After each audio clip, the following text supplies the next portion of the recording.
Olá, seja bem-vindo, seja bem-vinda a mais um episódio do podcast Na Real, o canal de podcast do Grupo Open.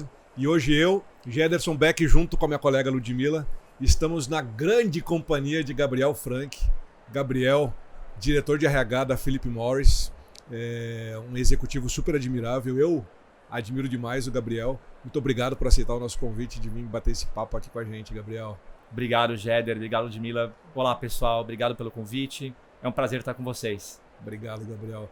Gabriel, assim, e essa minha admiração por você vai de eu saber da tua veia de tecnologia. Assim, eu acho que você é um profissional de mercado, né? É do mercado de RH, mas você é aquele RH que adora tecnologia, né? E assim, eu te acompanho há alguns anos e sei da tua trajetória profissional. De onde vem essa vontade e essa força de trabalho tecnológico junto aos RHs aí que você vem pilotando? Em primeiro lugar, a admiração é mútua, né? Aprendo muito com você também, então essa amizade que a gente desenvolveu nos últimos anos é maravilhosa. Obrigado mesmo. Obrigado, Gabriel. E tecnologia, na verdade, eu posso fazer remeter. Em 1999, eu tive a oportunidade de fazer um intercâmbio, fiquei um ano em Berkeley, ali, né, perto do Silicon Valley, onde estava bem nessa época do boom, né, de empresas de tecnologia. O Google era ainda pequeno na época. Gabriel, em que ano? 99? 1999. Eu estava lá, eu estava em São Francisco. Não acredito. Então, no mesmo período. Janeiro um curso ali de extensão universitária. Cara, aquilo era o máximo. Vendi o carrinho, Gabriel, que eu tinha aqui, tranquei a matrícula e fui morar lá um ano. E mudou minha vida, né? Tanto o lado de independência, né? Eu tinha 20 e pouquinhos anos. Mas também, assim, fui bombardeado muito sobre os conceitos, estava na ebulição, né, das .com naquele momento. Depois teve aquele crash dos 2000, mas isso me ajudou a moldar um pouco essa visão. Conheci muita gente que estava ali no Vale do Silício, o pessoal de Stanford também. Então, desde lá de trás eu desenvolvi essa paixão e eu fui trabalhando. Trabalhei em consultoria, atendendo empresas de tecnologia. Tive 8 anos também trabalhando em empresas digitais, né, de e-commerce. E agora, nos últimos 5 anos, estou na Philip Morris.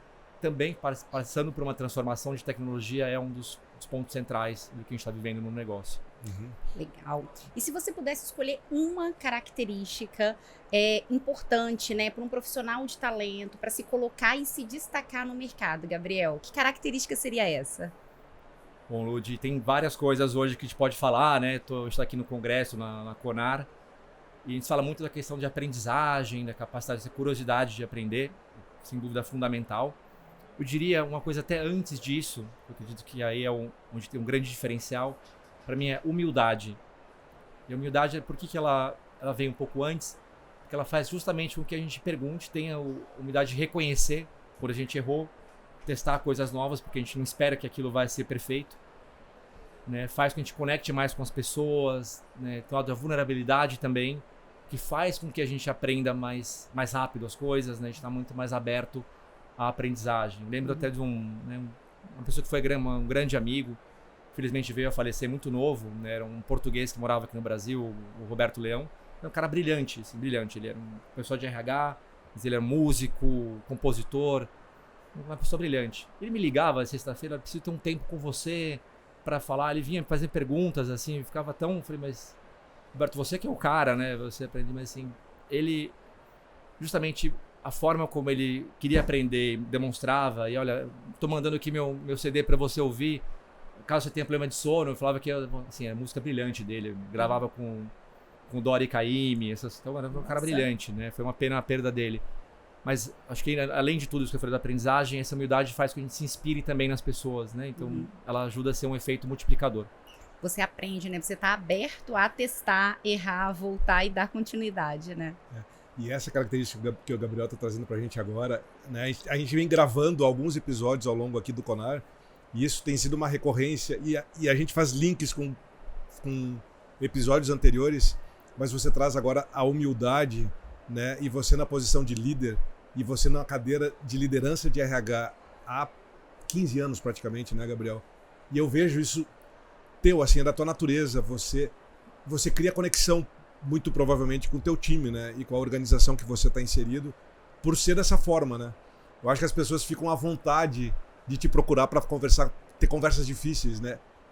É esse Gabriel mesmo que acontece nos bastidores ou é coisa da minha imaginação? Assim? Porque eu te vejo nesse papel no dia a dia. Eu acredito que sim, mas assim, eu faço, eu acho que não é mais do que minha obrigação, sinceramente, assim, de dar esse espaço. Acho que mais, a gente falou aqui da paixão de tecnologia, mas tem uma paixão maior do que essa, que é construção de times. Né? Como é que a gente... E é uma coisa meio que vai acontecendo, muito pela... Eu tento usar essa humildade que eu falei muito para aprender com as pessoas, principalmente aquelas que eu trabalho, aprendo muito com o meu time. Então é uma troca que acontece muito facilmente. Acho que vem da vulnerabilidade. Eu começo, olha, não tem todas as respostas, a gente vai pensar juntos. Né? Claro que eu tenho um papel de dar um direcionamento, olha, vamos pensar na estratégia. Né? Eu sei que é necessário ocupar esse papel. Mas muito das respostas vai vir do time.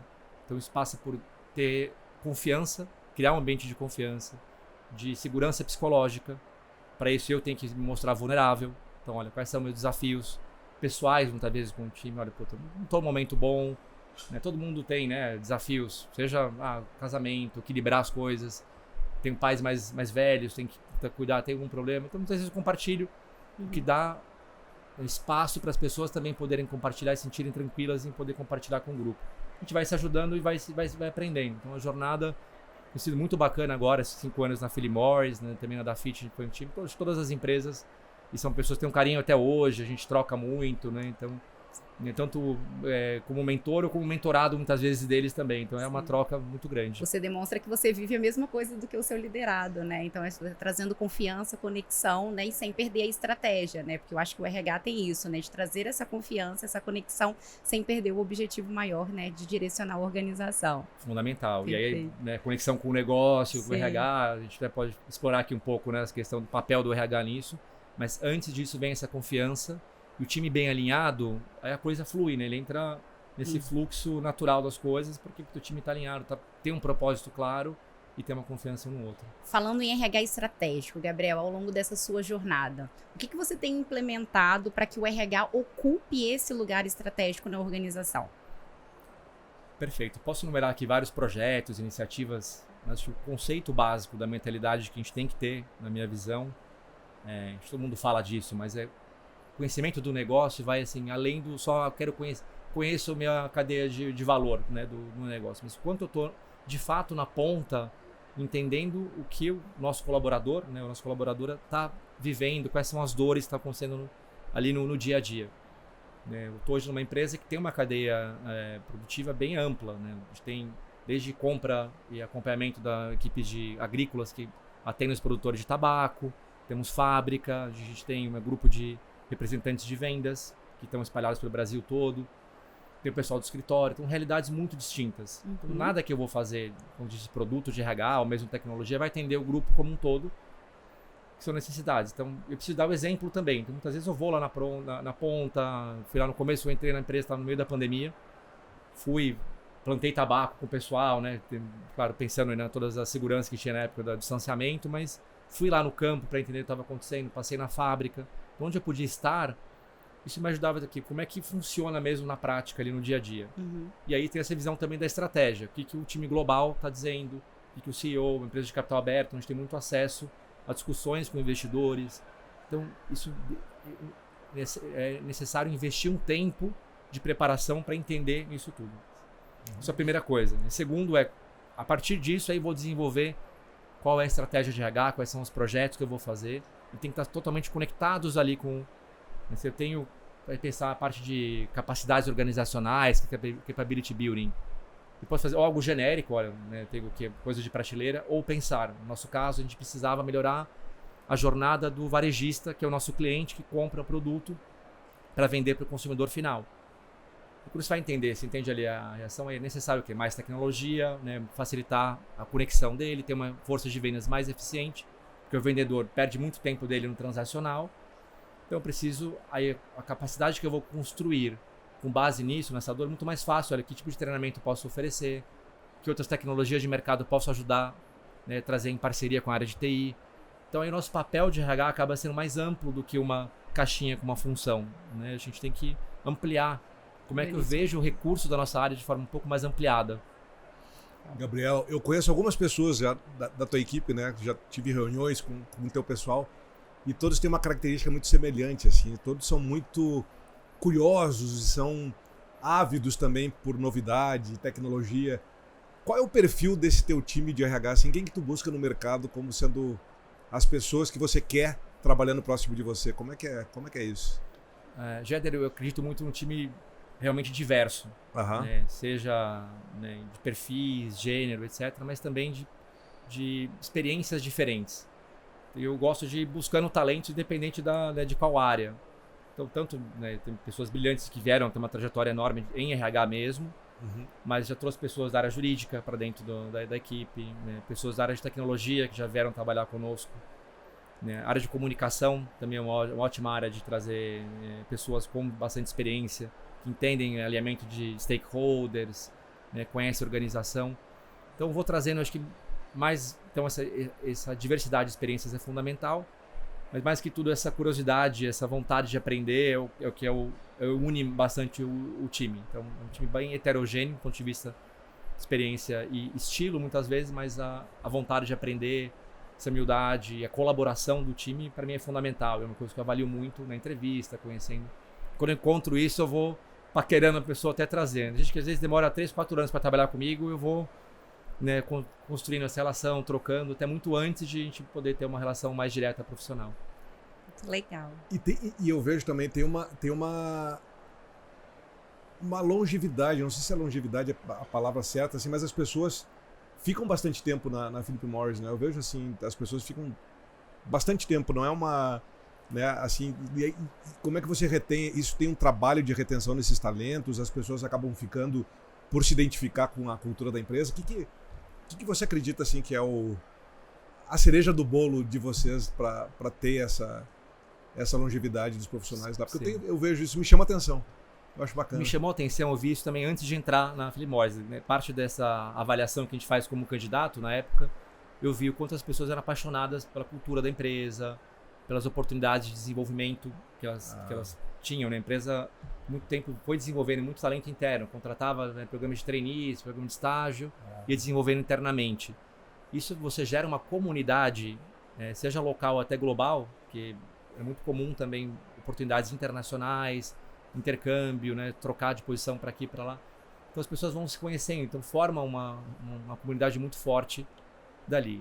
E nos últimos 10 anos eles foram injetando também talentos de outros segmentos para ajudar na transformação. A gente está no momento de, né, sair do produto mais convencional de cigarro e construindo outras categorias de risco reduzido. Né, o Strolog tem um propósito, já vem também há 8, 10 anos, para transformar a indústria do tabaco, né, para essas categorias.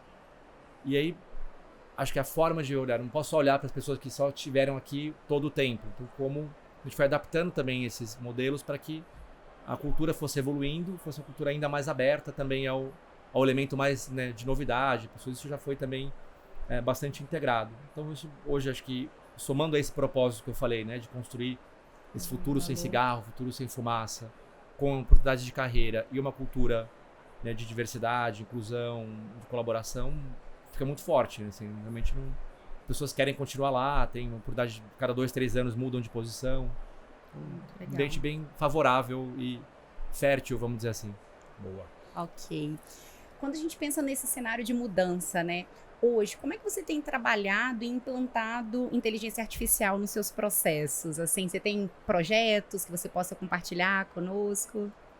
Bom, essa parte de IA é obviamente fundamental para a gente nesse momento que eu falei da transformação.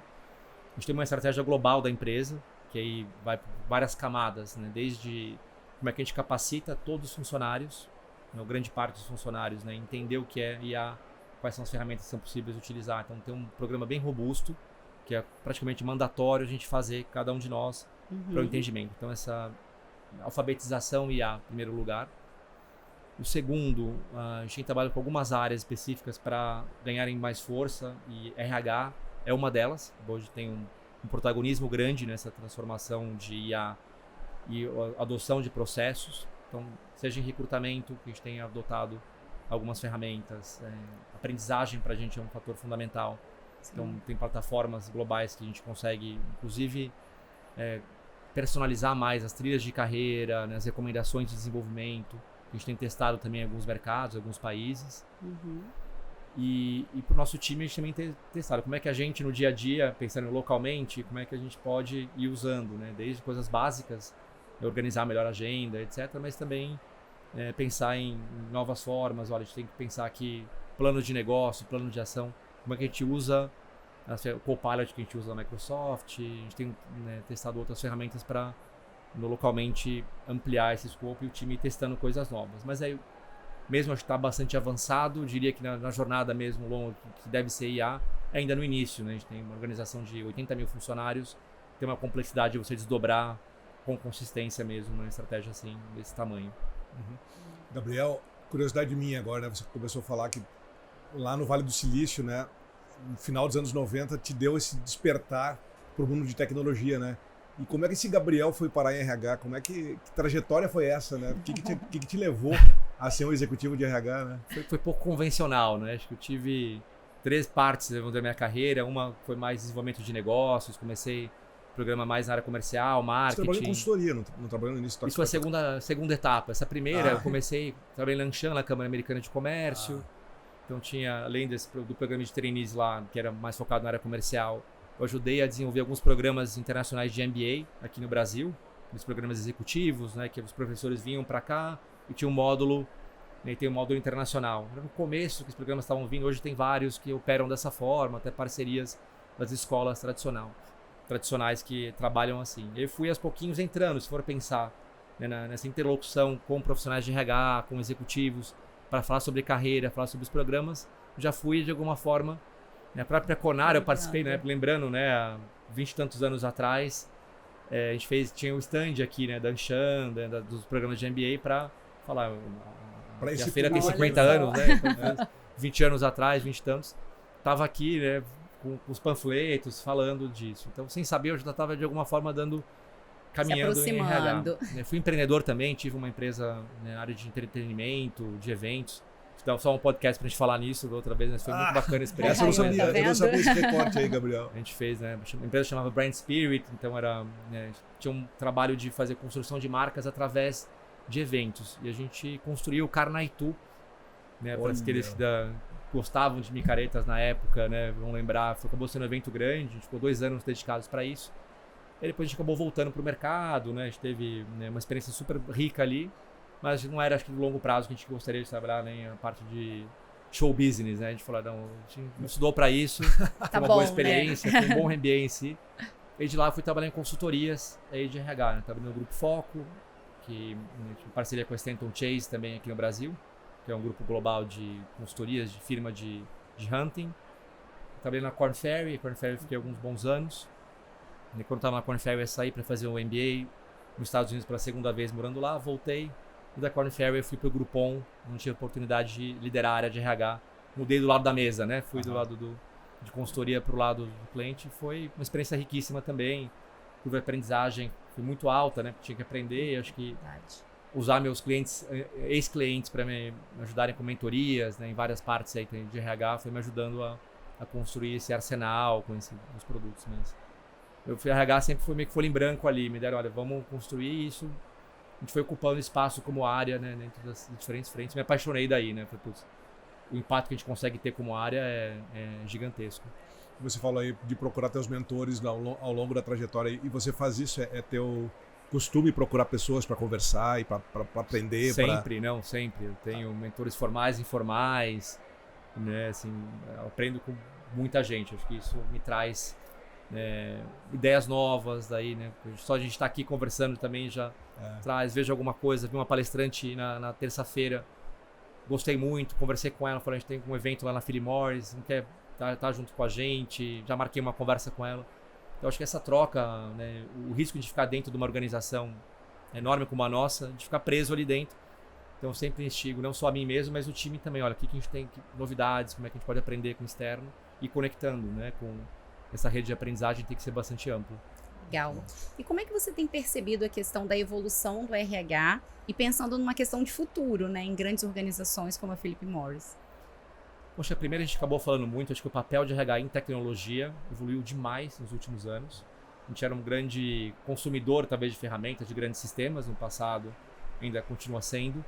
mas o papel olhando para como o IA está impactando, inclusive, várias funções, desenho de funções, né? A gente fala que esse agente AI vai acabar entrando no org chart, inclusive, né? Nas estruturas organizacionais. Então, o papel nosso desse desenho e em parceria com o TI, né, acaba sendo muito mais amplo e muito mais impactante. Eu diria que o segundo, a gente falou muito de aprendizagem, mas com esse momento completamente até caótico, vou dizer assim, né, de mudanças, né, sociais profundas que a gente está vivendo, você precisa que a mudança de habilidades, empregos estão sendo, né, uma ruptura grande de funções, tem que mudar funções. Então, o desenho de como é que a gente faz tanto organizar essas funções, como criar uma rede de aprendizagens, como eu falei, mais ampla, faz com que a gente tenha que ser o grande conector muitas vezes. A gente falava, tinha universidades corporativas, isso já vem de uma longa data. Mas como eu estou olhando outras formas de aprendizagem, tanto conectar na prática, desenho de estrutura de equipes que facilitem essa aprendizagem entre áreas, quebrar os silos, conectar com parceiros externos, conectar com startups, conectar muitas vezes com, né, a gente olharia competidores. Quem que é competidor? Muito em tecnologia, hoje tem parceiros que são competidores também. Você tem que olhar um pouco mais amplo, e acho que a função de RH é uma das mais bem preparadas para fazer essas conexões, né, e criar um ecossistema que facilite essa aprendizagem como um todo, a evolução da empresa.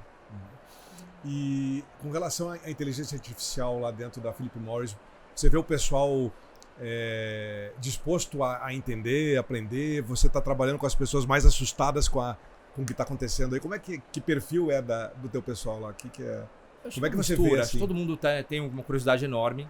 Todo mundo tem o seu ChatGPT, né, ou alguma outra ferramenta dentro do seu próprio dispositivo. Né, já está testando, né, em pessoa física. Né, a gente olha nas escolas até, né, vejo, né, outros colegas, amigos têm, né, filhos, filhas, né, adolescentes. Tem usado muito até para estudar, ou então até os professores têm que mudar a forma. Então, assim, é inevitável que a adoção está sendo muito rápida. E como é que a gente controla isso? A gente não tem muito controle. A gente dá ferramentas. Será que controla, né? Eu acho que você vai dar quais são as diretrizes por volta disso. Segurança da informação, em primeiro lugar, né? Como é que a gente dá um formato, o que é possível, o que não é, o que é ética dentro, né, do produto, mas ao mesmo tempo tem um espaço de experimentação. A gente tem lá esse programa que eu falei. A gente está, metade conseguiu fazer ainda, mas metade ainda não fez. É um programa bárbaro, né? Que a gente contratou um parceiro global para construir, tem um certificado, a pessoa pode até botar no currículo se quiser. Nem todos fizeram. Isso significa que elas não estejam aprendendo? Talvez elas estejam ali mais empiricamente. Né? O iPhone, ninguém ensinou a gente, né, lá atrás, quando 15, 20 anos atrás, quando lançou o primeiro iPhone, foi muito intuitivo. E acho que a IA está sendo mais nesse caminho. Então tem um lado mais empírico, mas como organização a gente tem talvez modelar isso um pouquinho para que as pessoas entendam o papel, o impacto, né, e desenvolvam um bom senso, né, e a mentalidade que para o bom uso disso, né, para isso gere mais aprendizagem, produtividade, um produto final, né, eficiência no final do dia. E o medo isso vai eliminar meu trabalho? Eu falo, não, a gente entende que vai expandir o teu trabalho, vai facilitar, vai eliminar tarefas que hoje são talvez redundantes, você possa dedicar para ações de maior valor agregado. Mas não sei, no futuro talvez algumas vão ficar sem trabalho, ou as funções vão deixar de existir. Por isso essa recapacitação das pessoas vai além de recapacitar elas para a nossa própria empresa. Então como é que você bem desenvolvido pode até ser mais empregável, vamos dizer assim, além da nossa própria empresa. Então essa responsabilidade também é muito importante como organização. Na tua fala, né, você fala disso, né, tipo assim, não, o indivíduo se capacitando, né, o indivíduo sendo realmente o protagonista da sua própria carreira e das suas próprias vontades e das suas próprias curiosidades, né. Eu vejo assim um desapego teu, né, do tipo, a gente fala muito de retenção de talentos, mas você me passou agora um perfil de um executivo de RH que não... Mas eu acho que você deixar livre, né, assim, no sentido de busque a sua felicidade, né, e vai fazer aquilo que você acha que faz mais sentido para tua vida. Você propaga o protagonismo de carreira. Não, 100%. Já teve momentos, né, uma pessoa muito querida que trabalhou comigo no passado, sentia que ela não estava tão feliz na trajetória, até na própria Philip Morris. Não nada a ver com a empresa, mas o momento, possibilidade, tipo de oportunidade que ela estava tendo. Eu entendi que não era, né, junto com ela, que não era o melhor. Falei, vou te ajudar, vamos pensar aqui em outras oportunidades. E ela mesma acabou se inscrevendo, curiosamente ou coincidentemente, na empresa que eu trabalhei antes, que era na Dafit. E tá super bem lá, inclusive. Hoje ela assumiu a área de RH para a empresa, tá indo, assim, o quanto ela se deslanchou lá, super bem. E eu fui primeiro a apoiar essa mudança dela, da Bel, mas ela não estava feliz no contexto que ela estava naquele momento. E eu sei de quem você está falando. Só que eu acho que não sei se dá para deixar gravado isso aqui. A gente está gravando para Isabel Chelotti. Isso. Ela é irmã de um ex-colaborador da minha equipe, do Felipe. Olha. Abraço pro Felipe e pra Isabel. Sensacional, olha que mundo Olha pequeno. que mundo novo, né? Você Olha, começou a um falar baita talento, e eu não assim, tinha feito assim. essa associação que ela tinha ido pra Dafit. E eu lembro... Eu tava menos de um ano na Philip Morris ainda, né? E tava Cara, por uma lá, e ela foi o pra uma mundo é outra uma coisa cadeira. muito louca. Tinha Eu não amigos tinha trabalhavam em associado conjunto. isso. aí E ela eu assumiu fui a cadeira lá, né? Ela assumiu tá fazendo uma bela carreira, né? super bem, né? Tadinha, ela ficou um pouco Eu no sou começo, amigão olha, do... eu tô saindo pra ir pra Dafit. Eu falei, não, vai ser ótimo Como pra você, conhecendo a empresa. Né? Eu fui o primeiro teu a apoiar, perfil, né? falei bastante, falei da empresa, como é que tava. E foi melhor, assim, fica aqui, né? Isso, então eu concordo com você. Então, o meu compromisso com o time é desenvolvê-los para além da empresa, não é... Né, assim, óbvio que a gente vai poder ali dentro, desenvolver dentro do possível, sim, mas se não for possível, vou ajudar, isso vai ser ótimo. Sensacional. Só ganhamos com isso, todos ganhamos. Isso. Sensacional. Essa pra encerrar, né? Depois eu vou dizer, ó, Felipe e Isabel, vocês assistam o episódio aí, né? Tem homenagem a eles, né? Muito legal. E eu não tinha feito essa associação, né? Que ela foi pra Dafit. Gabriel, meus parabéns. Muito obrigado por ter estado aqui com a gente. Alguma coisa que você queira comentar e deixar como dica pra gente encerrar o episódio aí? Eu assim, sou apaixonado pelas coisas que a gente trabalha, né? Então, acho que a RH dá pra gente uma oportunidade única, né? De, como eu falei, de impactar a vida das pessoas, impactar o negócio. A gente fala muito das pessoas, mas assim, se a gente conecta um negócio ali, além do aprendizado, do orgulho, mas conecta com o propósito, o time sabe por que tá fazendo as coisas. Então, assim, tá sendo uma jornada maravilhosa, né? Então, acho que eu continuo aprendendo ainda, o eterno aprendiz. Né? Às vezes a gente aprende o programa Jovem Aprendiz, falou, sou um não tão jovem aprendiz, mas como você, o programa Jovem Aprendiz lá, eu acho que é isso, sempre buscar coisas novas. Obrigado pelo convite de estar aqui no Conar, está sendo uma oportunidade única também de aprendizado, né? O congresso, as palestras, aqui, né? Conectar com outros potenciais parceiros já atuais com a gente, tá sendo maravilhoso. Obrigado. E parabéns pelo trabalho aqui também da Uzi RH. Obrigada, Valeu, Gabriel. Foi obrigado, ótimo. Obrigadão. E para você que esteve junto com a gente nesse episódio com o Gabriel Frank, deixa teu like, deixa teus comentários, nos siga nas redes e a gente se encontra na próxima. Obrigado.